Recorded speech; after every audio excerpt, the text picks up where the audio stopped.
13장 4절부터 9절 말씀까지입니다. 구약성경 느헤미야 13장 4절부터 9절 말씀까지입니다. 말씀은 우리 8절 9절 같이 읽고 말씀을 나누겠습니다. 8절 9절 같이 읽겠습니다. 시작.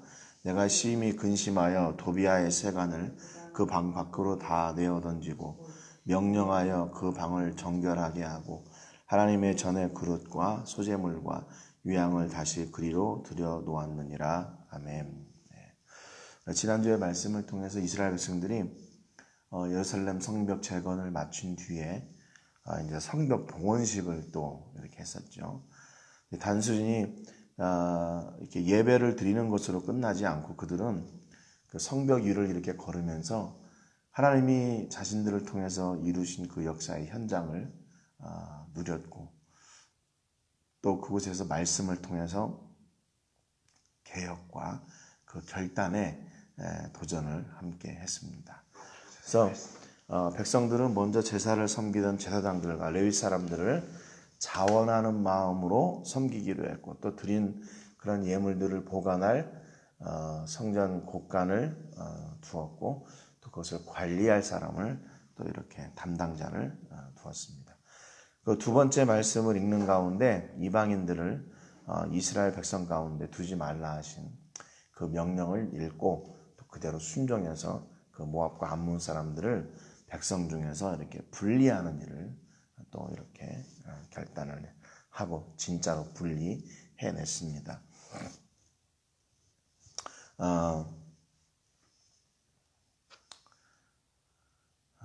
본문은 이제 이렇게 13장 1절부터 3절까지 이렇게 이방 사람들을 분리해낸 그 역사를 기록한 뒤에 4절부터 이렇게 기록이 되어 있는데 사실은 13장 3절하고 13장 4절 사이에 좀 이렇게 시간에 이렇게 차이가 있습니다. 약 한 12년 정도가 지난 뒤의 이야기예요. 왜냐하면 6절에 보면 아닥사스다 32년에 그렇게 기록하고 있거든요. 그러니까 그 전에 그 성벽 재건의 역사는 언제 있었냐면 아닥사스다 20년 때 있었던 일입니다. 그러니까 지금 언제인지는 정확하게는 기록이 되어 있지 않지만 성벽 재건의 역사를 마치고 또 그 봉헌식을 끝내고 어느 정도 기간이 있다가 느헤미야가 다시 바사로 돌아갔던 거예요. 그러니까 처음에 이 바사를 떠날 때 느헤미야가 아닥사스다 왕한테 내가 이제 갔다가 다시 이렇게 돌아오겠습니다 라는 약속을 하죠. 그래야 그 약속을 지킨 거예요. 근데 아마 이렇게 성벽 재건을 마치고 오랜 기간 동안 예루살렘에 머물러 있던 것 같지는 않아요. 왜냐하면 이미 다 이 느헤미야가 뭐 제사장들과 레위 사람들을 다 이렇게 구별했고 정리를 다 했기 때문에 그래서 성벽 재건을 마치고 봉헌식이 끝나고 얼마 있다가 다시 바사로 돌아갔던 것 같습니다. 그런데 이제 그 바사에서 느헤미야가 어떤 소식을 듣게 되냐면 본문 4절 5절에 보니까 이전에 우리 하나님의 전의 방을 맡은 제사장 엘리야십이 도비야와 연락이 있었으므로 그렇게 기록해요. 지금 이 엘리야십은 제사장이었고 또 성벽 재건을 할 때에는 그 해의 대제사장이었어요. 근데 이 사람이 도비야라는 사람하고 연락이 있었다 기록해요. 여기 도비야와 연락이 있다는 말은 히브리 말로 카로브라고 하는 말인데 그냥 단순히 소식을 전한다 이런 뜻이 아니라 이게 가까운 또 친한 그런 뜻이에요. 그 세번역 성경에 보니까 엘리야십 제사장은 도비야와 가까이 지내는 사이다 이렇게 번역을 했어요. 또 현대인의 성경 보니까 엘리야십은 오랫동안 도비야와 밀접한 관계를 유지해왔다. 또 영어 성경에도 서로 이렇게 관계를 가지고 있다. 그리고 굿뉴스 바이블 같은 경우는 오랜 시간 동안 이렇게 도비야하고 함께 이렇게 좋은 관계를 가지고 있었다. 뭐 그렇게 번역을 했어요. 그러니까 엘리야십이 도비아와 그랬다는데 도비아가 그러면 누구인가? 여러분 우리가 너무나도 도비아는 잘 알고 있지요. 도비아는 이스라엘 백성들이 성벽을 재건할 때 그것을 제일 먼저 이렇게 반대하고 조롱했던 그 산발랏의 종이었어요. 암몬 사람 도비아였습니다. 그러니까 지금 이게 어떻게 보면 이미 성벽 재건을 마치고 말씀을 읽고 암몬 사람과 모압 사람을 분리해낸 그 뒤인데도 불구하고 다시 이 대제사장이었던 엘리야십이 이 도비아와 뭔가 그 관계를 끊지 못하고 다시 회복이 되었던 거예요. 그래서 5절에 보니까 도비아를 위하여 한 큰 방을 만들었으니 그 방은 원래 소재물과 유향과 그릇과 또 레위 사람들과 노래하는 자들과 문지기들에게 11조로 주는 곡물과 새 포도주와 기름과 또 제사장들에게 주는 거제물을 두는 곳이라 그랬습니다. 그러니까 지금 여기 정확하게 이 그 곳간이 어디에 있었냐면 여호와의 성전 뜰에 있었어요. 이 곳간은. 그러니까 원래 이 뜰은 비어 있는 곳으로 놔두는 거거든요. 그리고 성전 그 주변으로 이런 곳간을 두어서 거기를 이렇게 사용을 하는데 성전 뜰에 특별하게 이 방을 만들었던 거예요. 그것도 이방 사람을 위해서. 그것도 대제사장이었던 자가. 그러니까 이게 지금 그 전에 성벽 재건을 마치고 백성들이 하나님 앞에 이렇게 제사하고 그 말씀의 은혜를 쫓아서 살고 결단하고 했던 그런 모습들하고는 좀 달라진 모습을 지금 기록을 하고 있는 겁니다. 성경에 보니까. 그것도 대제사장이었던 사람이 이런 정도 되었으니 나머지 사람들은 어땠을까 하는 것을 우리가 또 이렇게 다시 한번 생각을 하게 되지요. 이해할 수 없는 일이에요. 이해할 수 없는 일이에요. 6절에 보니까 그때는 내가 예루살렘에 있지 아니하였느니라 이렇게 기록하고 있죠. 그러니까 느헤미야가 언제인지는 모르지만 성벽 재건을 마치고 봉헌식을 있은 뒤에 다시 바사로 돌아왔던 것을 알 수가 있어요. 바벨론아 아닥사스다 32년에 내가 왕에게 나아갔다가 며칠 후에 왕에게 말미를 청하고 그랬습니다. 그래서 여기 7절에 보면 예루살렘에 이르러서야 엘리야십이 도비아를 위하여 하나님의 전뜰에 방을 만든 악한 일을 안지라 그랬어요. 그러니까 지금 계속해서 느헤미야가 바사에 돌아왔지만 이스라엘 백성들에 대한 소문, 그 소식들을 계속 접하고 있었던 거예요. 그런데 이렇게 1년이 지나고 2년이 지나고 이렇게 자꾸 지나가는데 점점 부정적인 소식들이 들리는 거예요. 부정적인 소식들이. 백성들이 제대로 이렇게 하나님 말씀에 붙들려 살지 못하고 있습니다. 근데 그 구체적인 내용이 뭔지 몰랐는데 이제 아닥사스다 왕에게 다시 이야기하고 와서 보니까 이 제사장이었던 자가 하나님의 성전 뜰에 곡간을 만들어서 그걸 이방 사람에게 주었던 것을 이렇게 소식을 듣게 되는 겁니다. 그러니까 이 엘리야십은 계속해서 산발랏하고도 관계를 가지고 있었어요. 그 뒤에 보면 이제 그 후손 중에 하나가 산발랏의 사위가 되거든요. 그러니까 산발랏의 종이었던 도비아하고도 관계를 가지고 여기 그 얘기는 무슨 얘기냐면 결국 그 엘리야십이 이방 사람들과의 관계를 통해서 뭔가 이런 부정적인 또 불법적인 이득을 취하고 있다 이렇게 볼 수 있는 거죠. 그러니까 지금 느헤미야가 와서 그 참담한 현장을 보는 거예요. 그것을 뭐라고 얘기했냐면 악한 일을 안지라 그랬어요. 그 악한 일을 보았다. 그러니까 악한 일이 뭐예요? 도비아를 위해서 거기 그 하나님의 성전 뜰에다가 곳간을 만든 일이죠. 8절에 보니까 내가 심히 근심하여 도비아의 세간을 그 방 밖으로 다 내어던지고 명령하여 그 방을 정결하게 하고 하나님의 전의 그릇과 소재물과 유향을 다시 그리로 들여 놓았느니라 그랬어요. 그래서 느헤미야가 야 여기 안에 있는 것 당장 다 내다 버려. 그리고 그 방을 원래의 그 곳간, 성전의 곳간이 사용하는 목적대로 사용하는 겁니다. 그래서 분명히 5절에 보면 그 곳간이 어떤 곳이었는지를 기록하고 있잖아요. 그러니까 그것을 그대로 용도 변경하는 거예요. 다시 원래 제자리로 돌리는 거예요. 여러분, 앞서도 말씀드렸지만 지금 약 한 성벽 재건을 하고 봉헌식을 마친 뒤 한 12년 정도 지났다고 그랬죠. 여기 엘리야십과 그 느헤미야의 차이가 뭡니까? 12년 동안 왜 어떤 사람은 변했고 어떤 사람은 왜 안 변했어요? 여러분, 상황을 보세요. 엘리야십의 상황을 보세요. 성전 봉헌식을 마치고 지금 백성들이 하나님의 말씀으로 다 다져져 가지고 그들은 정말로 만나는 사람마다 은혜를 지금 나누는 사람들이에요. 그렇죠. 그리고 엘리야십은 제사장이었으니까, 대제사장이었으니까 더 하나님의 말씀을 가까이 하고 백성들과 함께 하나님의 말씀을 이렇게 온전히 잘 감당할 수 있는 그런 환경이란 말이에요. 그런데 여러분, 느헤미야는 어때요?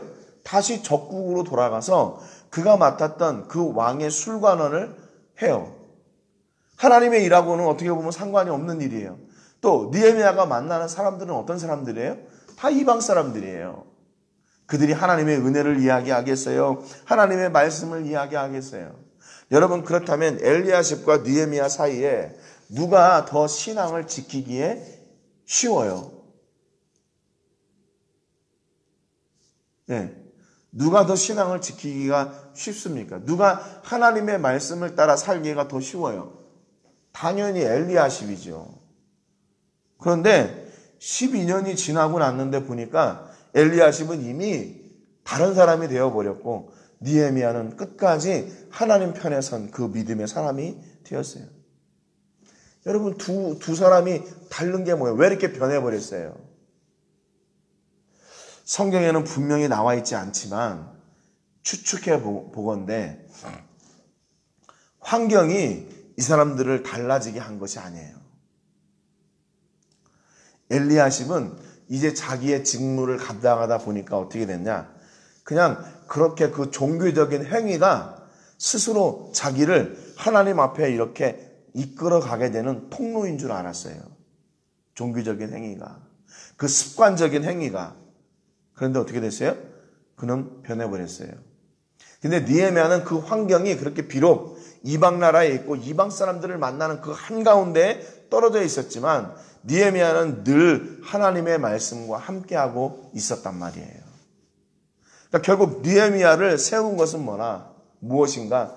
환경이 아니라 어떤 종교적인 습관이 아니라 그 안에 있던 하나님의 말씀이 느헤미야를 건강하게 그 건강한 신앙인으로 그리스도인으로 세웠던 겁니다. 시편 39편 7절에 보니까 다윗이 이렇게 노래했어요. 주여, 이제 내가 무엇을 바라리요? 나의 소망은 주께 있나이다. 그랬어요.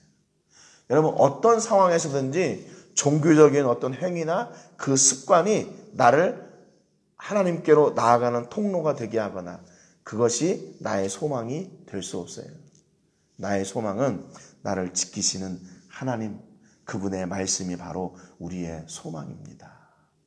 그러니까 엘리야십은 어떤 생각을 했겠어요? 자기가 종교적인 행위를 하면서 그런 습관적인 자기의 직무를 감당하면서 이것이 하나님께로 나가는 통로야.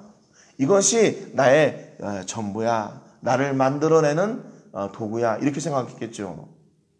그런데 그 습관에 젖어 있다 보니까 그 본질 되시는 하나님을 잊어버렸어요.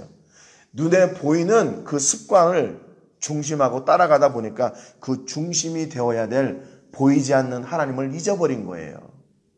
그런데 느헤미야는 그 환경이 자기가 처한 환경이 눈에 보이는 것들을 쫓아갈 수가 없는 상황이었어요. 그래서 하나님의 말씀을 집중하고 눈에 보이지 않는 하나님을 구하다 보니까 결국 느헤미야는 계속해서 그 믿음 위에 말씀 위에 서는 건강한 그리스도인이 되었던 거죠. 여러분은 어떻습니까? 여러분, 우리는 습관적으로 하는 행위나 이런 어떤 우리의 겉모습, 드러나는 겉모습이 우리를 결정짓지 않아요. 혹시 내가 겉으로 하는 일에 대해서 그것으로 만족하고 있는 경우가 있습니까? 이 정도면 됐지 뭐. 이 정도면 뭐 내가 됐지 뭐. 혹시 그렇게 생각하고 있지는 않습니까? 우리를 건강하게 세우는 것은 우리의 종교적인 행위가 아니에요. 물론 그것이 필요 없다는 얘기는 아니에요. 그냥 우리가 겉모습으로 나아가는 것으로는 안 된다는 것이죠. 우리의 중심으로 하나님께 나아가서 그 말씀이 우리 안에 들어올 때에 우리를 건강하게 세워내는 겁니다. 여러분 12년이면 길다면 길고 짧다면 짧은 시간이거든요. 그런데 어떤 사람은 그냥 습관적인 행위를 하다가 하나님을 잊어버렸고, 어떤 사람은 비록 주변의 환경이 하나님을 바라볼 수 없는 그런 힘든 상황이었음에도 불구하고 하나님의 말씀을 쫓아 살다가 결국에 그 말씀을 지켜내는 사람이 되었다는 겁니다. 그러니까 우리는 여러분 환경을 탓할 수가 없어요. 이런 환경 때문에 이럴 수밖에 없었어. 안 된다는 거예요. 아니에요. 우리는 환경을 탓하는 사람들이 아니라 환경을 지배하는 사람들이에요. 환경을 이겨내는 사람들이에요. 환경이 우리를 넘어뜨릴 수 없어요. 환경이 우리를 이겨낼 수 없어요. 우리가 오히려 환경을 이겨내는 사람들이에요. 그래서 여러분 주변이 요즘 같이 이렇게 힘들고 어렵고 이런 상황이지만 우리가 낙심하지 말아야 됩니다. 환경은 우리를 이겨낼 수가 없어요. 오히려 우리가 그 환경을 이기고 뛰어넘는 사람들이에요. 어제도 보니까 할리스코주에 역대 최고 많은 또 코로나 확진자가 나왔어요. 조금 이렇게 주춤하는 것 같은데 다시 올라가고, 그러니까 마음을 놓을 수가 없는 상황입니다. 그러나 그런 어떤 위협적인 상황들이 우리가 하나님 앞에 나가고 하나님을 갈망하고 하나님을 소망하는 일을 방해할 수 없어요. 여러분, 그러니까 내가 이렇게 하나님 앞에 나아가는 종교적인 행위를 하지 못한다 할지라도 내가 처한 그 삶 속에서 얼마든지 하나님을 기대하면서 살아갈 수가 있다는 것을 오늘 느헤미야와 엘리야십을 통해 보는 거예요. 한 사람은 몸은 나가 있었지만 그의 중심은 이미 다른 데가 있었어요. 그러나 느헤미야는 하나님 앞에 나아갈 수 없는 상황이었다 할지라도 그 중심은 하나님을 찾고 하나님께 붙들려 건강한 그리스도인이 되어 있던 겁니다. 오늘 요즘 같은 시대에 이런 느헤미야와 같은 사람들이 여러분 되시기를 주님의 이름으로 축복합니다. 느헤미야와 같은 자녀들이 여러분 되시기를 주님의 이름으로 축복합니다. 주변을 탓하거나 주변의 환경 때문에 이랬다 저랬다 핑계대지 마시고 우리가 중심으로 하나님을 만나고 그 하나님께서 주시는 은혜로 말미암아 어떤 상황에서든지 하나님의 자녀로 건강하게 세워져서 하나님의 것을 하나님의 것으로 사용하도록 이렇게 모든 것을 회복해내는 그런 놀라운 역사가 있기를 주님의 이름으로 축복합니다. 오늘 기도하실 때는 우리 필리핀 바세코에서 사역하고 있는 제리 목사님을 위해서 기도해 주시기 바랍니다. 영육이 강건하게 하시고 이 어려운 시기에 잘 이겨낼 수 있도록 도와주시고 그들의 필요한 것들을 하나님께서 채워주시기를 위해서 기도해 주시고요. 코로나19가 계속적으로 이렇게 기승을 부리고 있는데 우리가 그것 때문에 두려워하지 말고 오히려 믿음으로 더 건강하게 서고 승리하는 그런 여러분 되시기를 위해서 기도하시고요. 하나님의 말씀을 순종하기에 주저하지 않는 그런 느헤미야와 같은 믿음으로 건강한 그런 그리스도인 될 수 있도록 위해서 기도해 주시기 바랍니다. 제가 먼저 기도하고 같이 기도하겠습니다. 하나님 아버지 감사드립니다. 모두 다 하나님의 놀라운 은혜를 누리고 경험했던 사람들이지만 그들이 일상으로 돌아갔을 때 겉으로 드러난 것으로 만족했던 엘리야십은 다시 이방인들을 수용하고 하나님이 보시기에 악한 일을 행하기에 주저하지 않았습니다. 그런데 비록 상황은 어렵고 힘든 상황이었지만 하나님의 말씀을 붙잡고 살았던 느헤미야는 어떤 상황에서든지 하나님의 말씀을 지키고 순종하고 하나님의 것을 하나님의 것으로 하나님의 영광을 위해서 사용되어야 될 것을 바르게 사용하고 그것을 회복하는 믿음의 사람으로 변함없이 서 있었습니다. 하나님, 우리는 어떤 사람입니까? 겉으로 드러나는 것으로 만족하지 말게 하시고, 또 겉으로 드러나는 것 때문에 두려워하지 말게 하시고, 끝까지 하나님의 말씀을 붙잡고 나아가서 어떤 상황이시든지 그 상황을 뛰어넘고 이겨내는 믿음의 사람, 느헤미야와 같은 사람이 될 수 있도록 복의 복을 더하여 주시옵소서.